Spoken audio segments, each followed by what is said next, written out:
Hi everyone. So welcome back to our math drills. So for now, let's continue our rational expression. So this time we have the similar rational expression or the similar fractions, and we also have multiplication and division in this part. Okay, so I have here 2x squared over x to the fourth minus 1 minus 1 over x squared minus 1 plus 1 over x squared plus 1.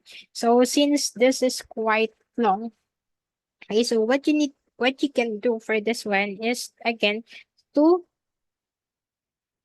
set a value for your x. Okay, so evaluate our expression using any value for x and then use that also for the choices and the expression that will give you the same answer or the same evaluation for it, that will be your answer for the simplified form of the rational expression. Okay, so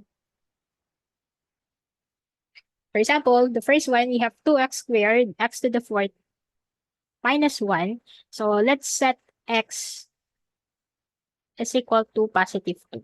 Okay? So let's set x is equal to 2. Okay? So we'll have here 2 times 2 squared over 2 to the fourth minus 1 minus 1 over 2 squared minus 1 plus 1 over 2 squared plus 1. Okay, so we'll have here 4 times 2, that is 8, and 2 to the fourth power, that is equal to 16 minus 1 is 15, minus 1 over 2 squared is 4 minus 1, that is 3, plus 1 over 2 squared plus 1, that is equal to 5. Okay, so let's combine. We'll have here 15. We get 8 minus 5 plus 3. Okay, so 8 minus 5, that is 3, plus 3, that is 6 over 15, or that is equal to 2/5. Okay, so again, when you evaluate, your answer will be 2/5. Okay, now I didn't use 1 because when we use 1 here, it will be 0 po on your denominator. Okay, so which is undefined. So let's use wherein your denominator will not be equal to 0. Okay, next. Let's try to evaluate each choices, and then we should get 2/5 po on the answer. Okay, so we'll have here negative 2. So we got here 2 squared, that is 4, plus 1, that is 5. Okay, so the answer here is negative 2/5, but the evaluation on the given that we have is 2/5. So that will not be the answer for this one. For letter B, it's the same po, but it doesn't have a negative. So it means this is 2/5. Okay, so it means this will be the answer for number 76. 2 over x squared plus 1. Okay, so if we will be trying itong ating 2 over x minus 1 and x plus 1, that is not equal to um 2/5. Okay, so we'll have here negative 2. Okay, so at 2 minus 1, that will be 1. Then x plus 1, this will be 3. So 2/3. Okay, so that is not letter C. For letter D, that will be the same. So this one will be, oh, it's just the same. So this is not also letter D. Ayan. So the answer for number 76, it will be letter D. Okay, next. 77. Compute and simplify x minus 1 over x minus 2 minus 3x minus 4 over x squared minus 2x. Okay, so just the same what we did kanina, we'll be setting a value for our x. So let's say that our x is equal to 1. Okay, so we can use 1 since it will not be 0 when we substitute po dito sa ating given. So 1 minus 1, that will be 0. Okay, so 1 minus 1, that will be 0. And dividing 0 by any number, that is 0 po. So this one will be 0 na.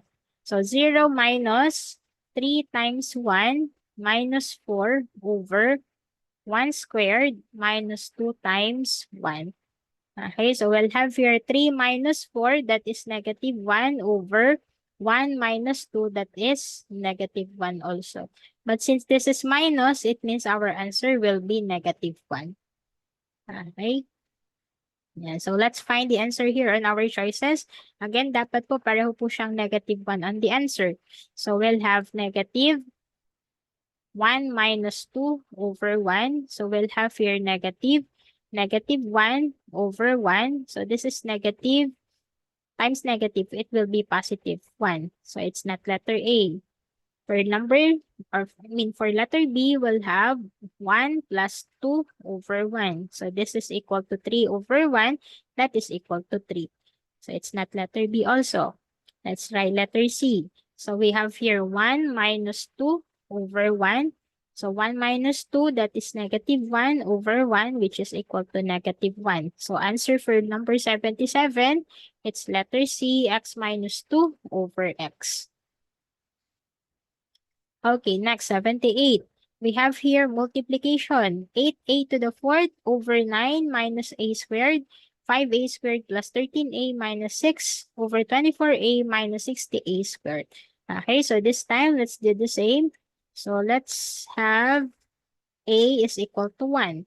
So 8 times a to the fourth, that is 8 over 9 minus 1, that will be 8 times 5 plus 13 minus 6 over 24 minus 60. Ayan, so again, I just copied the coefficients since I set a that is equal to 1. So 8 over 8, that is 1. Okay, so let's simplify. 5 plus 13 is 18. 18 minus 6, that is equal to 12.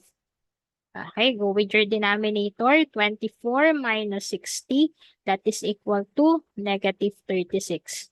Okay, simplify. 12 divided by 36 is 3. So this one is equal to negative 1/3. Okay, so let's look for the answer on our choices by evaluating. Again, a is equal to 1. So this will be 1. This will be 1. So 2 times 1, that is 2. We got 3 times 3 minus 1, that is 3 times 2. So this will be 2/6. So 2/6 in simplified form, that is 1/3. But we're looking for a negative answer. So hindi pa din po yung letter A. Let's go with B. So this will be 1. This will be 1. So 2 over 3 plus 1 is 4. So we'll have 3 times 4, that is 12. So 2/12. When you simplify, that will be 1/6. So it's not letter B also. Let's go with C. This will be 1. This will be 1. So 2 times 1, that is 2. Negative 3 times 4, that is negative 12. So this is negative 1/6. This is not the answer. Okay. And for letter D, again, this will be 1. Negative 3, this will be 1. So negative 3 times 2, that is negative 6. So we have negative 2 over 6. That is equal to negative 1/3. Okay, so answer for number 78, it's letter D, 2a cubed